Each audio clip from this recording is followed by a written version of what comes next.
सभी लोग साथ में बोलेंगे जय जय श्री राधे श्री राधे जय जय श्री राधे श्री राधे जय जय श्री राधे श्री राधे जय जय श्री राधे जय श्री राधे। और यहाँ पर आचार्य सुखदेव जी राजा परीक्षित को, अब सब लोग शांत बैठना, बोलना नहीं, आप बस थोड़ा ही है कथा। तो आचार्य सुखदेव जी राजा परीक्षित को कथा सुना रहे हैं और चंद्रवंश के विषय में बता रहे। नारायण के नाभि से कमल, कमल से ब्रह्मा हुए, ब्रह्मा के पुत्र अत्रि, अत्रि के पुत्र चंद्र हुए, चंद्र के बुद्ध हुए, बुद्ध के हुए पुरुरवा, और इसी वंश में हुए राजा नहुस, नहुस के 6 पुत्र हुए यत, ययात, संयात, आयत, वियत, कृत, जिनमें सबसे प्रतापी राजा हुए राजा ययात। राजा ययात की 2 पत्नियां थी, देवयानी और शर्मिष्ठा। शर्मिष्ठा से हुए पुरु, ध्रुव और अनु। इसी वंश में हुए हैं राजा दुष्यंत, जिनके बेटे का नाम भरत था, और भरत से ही हमारे देश का नाम भारत पड़ा। इसी वंश में होते हैं राजा रंगदेव।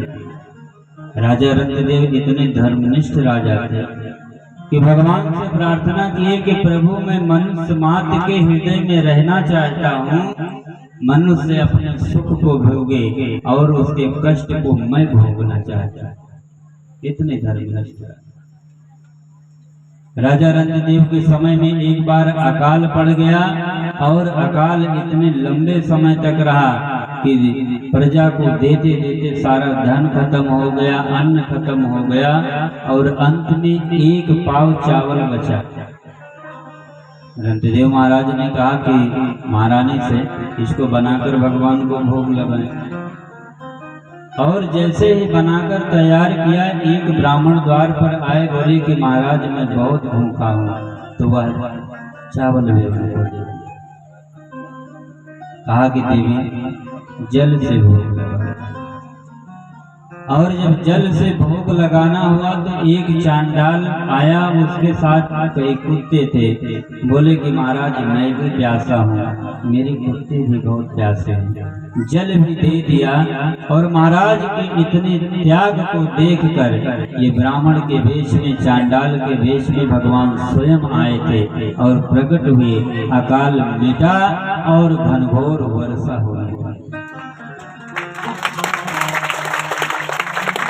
राजा याद की दूसरी पत्नी देवयानी, देवयानी के पुत्र हुए यदु और दुर्वासु। यदु प्रतापी शासक थे, तो यदु से ही यदुवंश हुआ।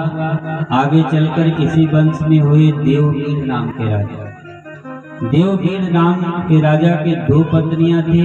एक पत्नी से अर्जन परजन हुए, दूसरे से असुर से। अर्जन परजन से 9 नंद हुए, जिनमें एक नंद बाबा हैं। सूरसेन के हुए वासुदेव जी, और वासुदेव के पुत्र होते हैं भगवान कृष्ण। आचार्य सुखदेव जी ने कहा कि राजन भगवान कृष्ण का जन्म हुआ, मथुरा में गए, गोकुल में उत्सव मनाए, वहां पर माखन चुराए, वृंदावन में गैया चराए, मथुरा में पुनः रहे, द्वारका में वास किए, वहां पर लीला किया, और उसके बाद विवाह किया। फिर धीरे धीरे भगवान अपनी लीला को समाप्त करते हुए परम धाम को चले गए। कहा कि कथा पूरी हो गई। राजा परीक्षित ने कहा कि महाराज जिस कथा को सुनने के लिए हम इतनी देरी से बैठे हुए, वो कथा तो आपने सुनाया ही नहीं। आचार्य सुखदेव जी ने कहा कि राजन क्या संबंध है उनसे जो आप उनकी कथा को इतने मन से सुनना चाहते हैं। राजा परीक्षित ने कहा कि महाराज एक संबंध हो तो बताएं कितने संबंध हैं। हमारे बाबाओं की कितनी रक्षा किया, और यही नहीं, जब द्रोण पुत्र अश्वत्थामा ने ब्रह्मास्त्र चलाया तो गर्भ में आकर मेरी भी रक्षा किया। एक संबंध हो तो बताएं कितने संबंध हैं। मैं भगवान की कथा को विस्तार से सुनना चाहता हूँ। तब आचार्य सुखदेव जी विस्तार से सुना। सूरसेन के पुत्र हुए हैं वसुदेव जी और उग्रसेन के पुत्र हुए कंस। उसी समय आकाशवाणी हुई कि ये पुत्र कुल का नाश कर देगा तो यमुना जी में बहा दिए। तो संयोग से उनको पाए सूरसेन, उन्होंने पालन पोषण किया। बाद में पता चला कंस को कि मेरे पिता ये नहीं उग्रसेन है।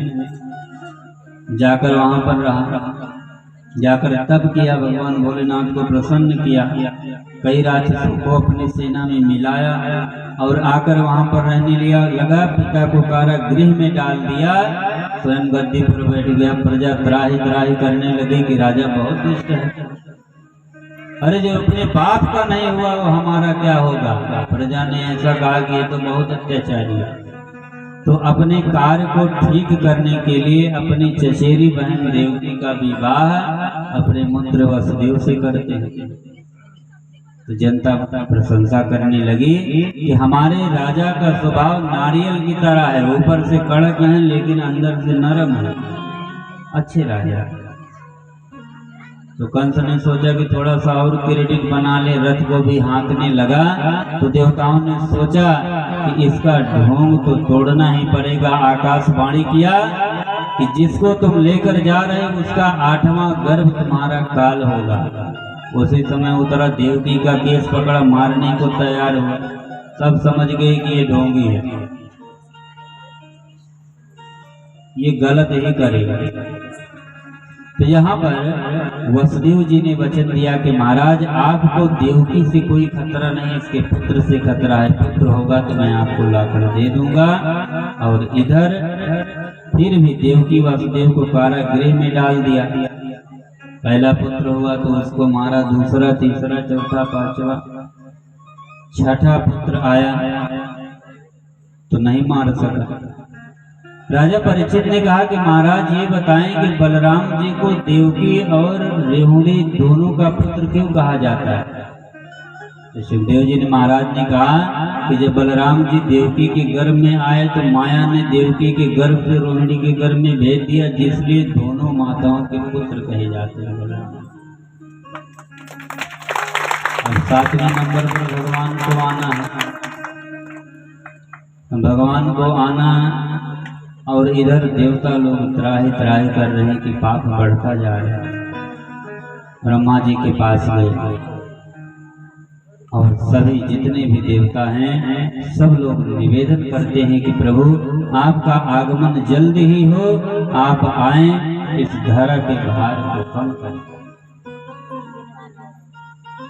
सर्वेश सर्व सुधार को अवतार लो, अवतार लो।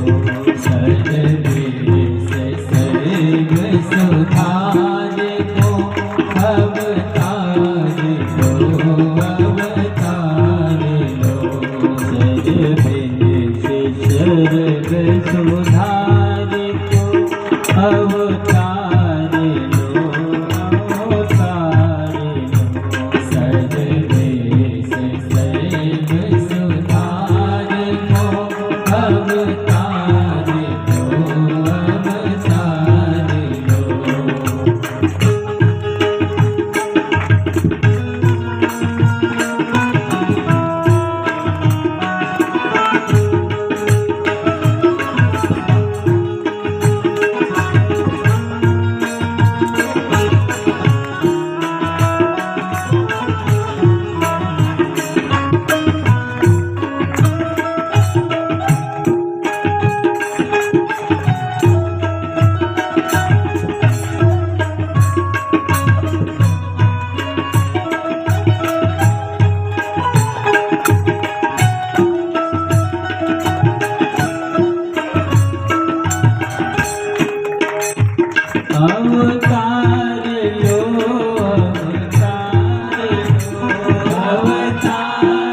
के